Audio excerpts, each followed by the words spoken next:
Following his nearly yearly release cycle, Sadistik has just dropped his latest track titled Gasoline featuring Caskey. Seeing as this is following up Elysium and Delirium, and how different those two projects were from everything he's done prior, I'm sure we're in for something different, and it's probably going to be good. Without further ado, let's go bar for bar and break down these lyrics. The song is pretty short actually, it's like 2 minutes 15 seconds long, and we go straight into the track with Sadistik's fast rap. I am the god of the audible gold, the rivers are blood when I talk it's so cold, all the oxygen froze. They said know your product but know your product, I know I'll never auction my soul. So he is the god of the audible gold. Basically what he's saying right with this is that he's putting himself up with the top tier of artists, or people who are considered gods, you could say, in this audible realm. So to me what that means is he's putting himself in that top tier of lyricists because this is rap. But, you know, he's up there. And he's also saying audible gold. To me, audible gold is top tier music. So songs, artists, music, anyone who puts out stuff that is considered gold. So people who, you know, put out dope music. He is one of those people. The rivers are blood when I talk it's so cold, all the oxygen froze. I'm not sure if he's saying that when he talks, the rivers are blood, or if they're already blood before he talks. But if it is after the fact, like after he talks, the rivers are blood, it's because he's killing them.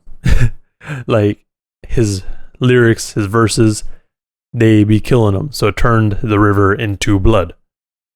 And them being other artists, other people who think they dope, you know, others out there. He killing them. But it could also be like these rivers are already blood, and now when he's speaking, he can see his breath, like the oxygen is frozen. If he's doing the second, like the latter option, maybe he's just setting the scene.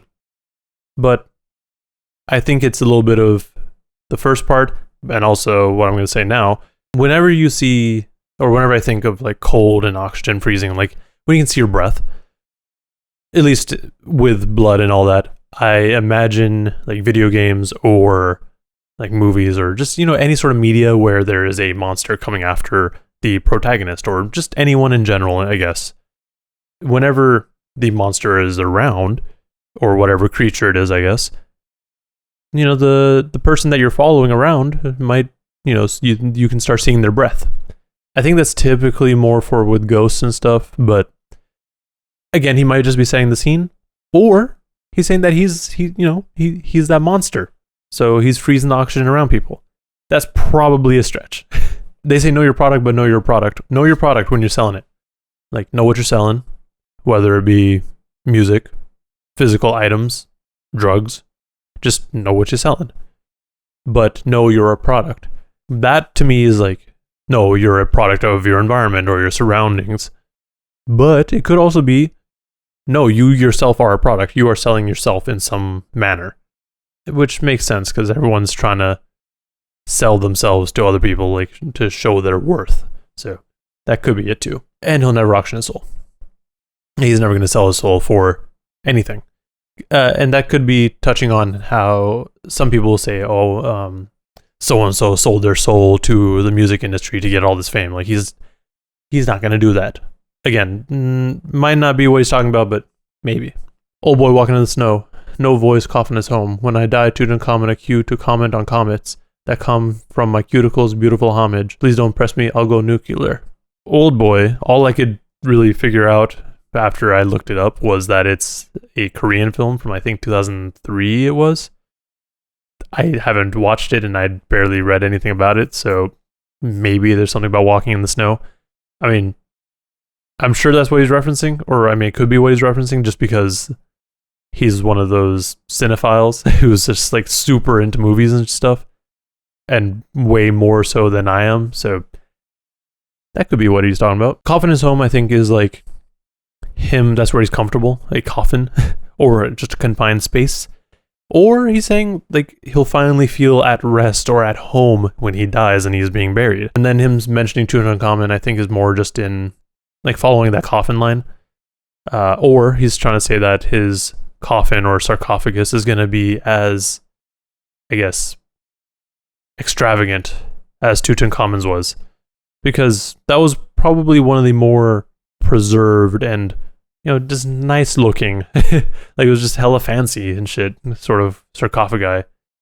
So maybe that's where he's going. Sometimes I feel empty in my nucleus. I'm Mount Vesuvius with these people petty for some new VSs. Pressure pressing diamonds till they blinding in my bluebird chest. They run in circles to dumb down their virtues.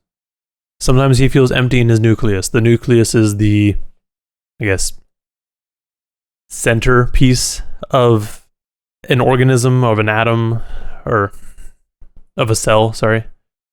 So, at his core, he feels empty sometimes. And then he's Mount Vesuvius with these people petty for new VSs. So, Mount Vesuvius was that volcano, well, it's still a volcano, in Pompeii. So, in Italy, and that was like, it had a major eruption that kind of froze everything in time, essentially. But what he's saying here is he'll explode, essentially, on these people who are just petty for new VSs. VSs being the clarity of a diamond. So he's like, yo, what the fuck are y'all on about? He just blows up. Pressure pressing diamonds till they're blinding in my bluebird chest. Pressure creates diamonds, right? Like, yeah, the press a diamond, or press the coal and rocks and stuff to create a diamond. So this pressure is pressing diamonds until they're blinding. So they're just super sparkly, super bright, even higher than VSs. I think VVS, this pressure that's building up is going to create diamonds in a bluebird chest. Twitter bird? Maybe? I don't know what he's saying with the bluebird chest, though. They're running in circles to dumb down their virtues. When you run around in circles for a while, if you literally just spin in circles, you're going to get dizzy and just not really know what's happening necessarily. But if you're running around in circles, like if you're just keep doing a cyclical thing, you're eventually going to forget what your virtues are, is what he's getting at. Like, when you're running around in circles, you tend to only focus on what's happening in those circles, like things to keep that circle moving. But the virtues to you may start to get watered down because you're so focused on, running this loop, essentially. I hum like a hummingbird, hundreds of verses. A verse to the unassured, what's your worth? I know mine, I'm the blood of the earth. My inner wisdom in a prison. So hummingbirds, they don't literally hum. It's just because they flap their wings so fast. So what he's saying is he's humming, like him humming is like him spitting verses, like a hummingbird, because a hummingbird's flapping so fast that it hums. He's spitting these verses so frequently and so quickly that it sounds like a hummingbird. There's hundreds of verses. My inner wisdom inhibitions in a prison. To me, that's like the things that hold him back are locked away. So they're no longer going to stop him or inhibit him. Shine like I'm in a prism, in position when I'm in position. Heart black as the ink I'll dip in, it's exquisite. Prisms are like, the crystal things that you can shine to a light and you get a rainbow. So he's going to shine bright like that. Or shine bright like a diamond. Because that actually makes sense, because diamonds were mentioned earlier. This then goes into Caskey's verse. Locked in a mental prison, lucky for me I'm an escape artist. What's a bullet to David Blaine, man, you're better off shooting at fake targets. I couldn't cry, that's a great harvest cutting the head off of a snake. I'm never counting on no one, just counting on all the new dollar bills I can scrape. The mental prison is going to be, like, it's a prison of your own mind. Like, you are locking yourself away, essentially. Like, you're like, nope, this brain is going to stay here. It's not going to wander. It's not going to think about anything else. It's just going to focus on whatever I'm doing right now. But he's an escape artist, so he often breaks out of that mental prison. What's a bullet to David Blaine, man? You're better off shooting at fake targets. David Blaine is a magician. What is a bullet to him? He's going to get out of the way of the bullet somehow. So he's basically saying, you can't kill me. You can't lock me down because I'm like David Blaine. I couldn't cry. That's a great harvest cutting the head off a snake. Snakes are like sneaky people. People that you don't necessarily trust. Like that dude was a snake. So, although some people might feel a way when this so-called snake dies, but he's also like, yo, this is great. This is a great harvest. You're cutting the head off of that snake? Shit. Escape to the lake shore, getting refined on my mental. Blood on the page, sure, because I'm intertwined with a pencil. I brought a typewriter just to finish all the ritual and sacrifice writers. Y'all ain't nothing more than hype biters and some overestimated ice buyers. He's escaping to the lake shore so he can refine his mental. Or getting refined on my mental. To me, the lake shore is just the place where he can collect his thoughts. And that makes it sound kind of creepy because Camp Crystal Lake. But yeah, no, that's a normal thing. People go to the lake all the time just to unwind. I think I'm trying to force that horror theming here, though. Blood on the page, sure, because I'm intertwined with a pencil. He's so intertwined with this pencil that there's blood on the page. So the image in my mind is that, like, his hand is just kind of wrapped around the pencil, and there's maybe there's still like the lead in it or not. Like, I don't know, but essentially what's happening is that he's writing in blood. Like it's so intertwined with him that like it's like blood. And then he brought a typewriter to finish the ritual and sacrifice writers. And then he justifies the typewriter and sacrificing writers by saying that they're just hype biters and overestimated ice buyers. I mean, yeah, maybe. Hype biters, people biting your hype, people clout chasing. And then overestimated ice buyers. Diamonds are very overpriced for what they are. So maybe that's what he's talking about. Like, yo, you like this ice that you got, shit, is overestimated. I don't know why you trying to spend that. I'm a walking investment and an arbiter of assessment. Rapper refreshment, though, I never made it on the cover of Freshman. I was busy with the lessons even as an adolescent. My mind is touched, too hot skin is incandescent. With music, you are your own investment. And I mean, to labels and to people around you, like who work with you, you are an investment. Like, they expect some sort of return on it. Saying that you are a walking investment is like, yeah, something is going to come of me. And he's a rapper refreshment. It's like he's a breath of fresh air. Even though he never made it on the cover of Freshman. The Freshman, double XL Freshman list. That's what I was trying to say. Which, coincidentally, actually, like, they're voting for the 10th place right now, which is very interesting timing. He was busy with the lessons even as an adolescent, so he's been doing this for a while. Like, he's been trying to work on, or he's been working on this and learning even as a youth. His mind is touched, too hot skin is incandescent. Something has touched his mind, like these lessons have touched his mind, and now his skin is too hot. Like, he's charged up, essentially.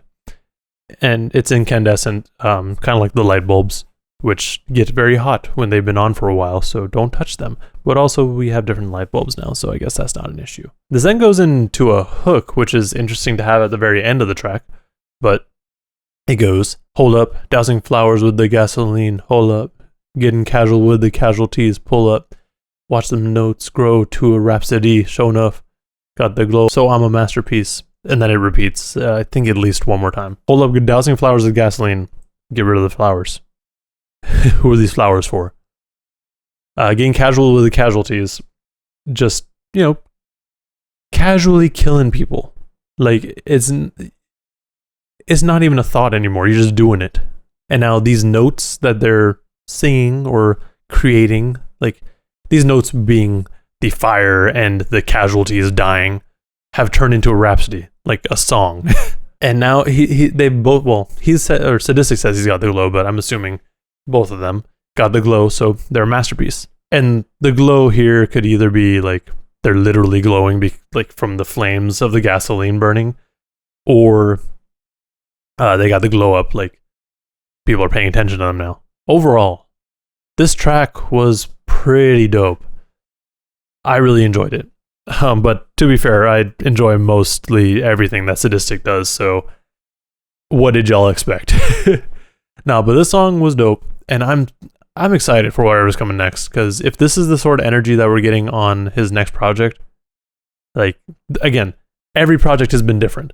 So I'm excited regardless. Like, this is going to be good. I'm almost certain. Hopefully, it's not too long of a wait, but no matter what the wait is, I'm sure it's going to be good. I really liked Sadistik's verse because he was going with that kind of double time, almost triple time flow for a little bit of it. It's always fun to just try to recite his tongue twisters, even though I'm terrible at it. And then Caskey's verse, I feel like it was short, but it was still good. This was actually the first time I've listened to Caskey, like, I believe. I don't know if I've listened to him before or not, but not that I can remember. So this was a great introduction to me, like, to him. So I enjoyed that as well. Make sure to check out this track and the video. I'll make sure to link that in the description. But yeah, no, it was awesome. With that said, let me know in the comments below if I missed anything or misinterpreted anything with these lyrics, because that's always a possibility. I don't know everything. Also remember to like and subscribe if you want to see more content and breakdowns like this. Thank you for watching, and please stay safe out there. Seeing as this is following up Delirium and Delirium. Delirium and Delirium. Wow.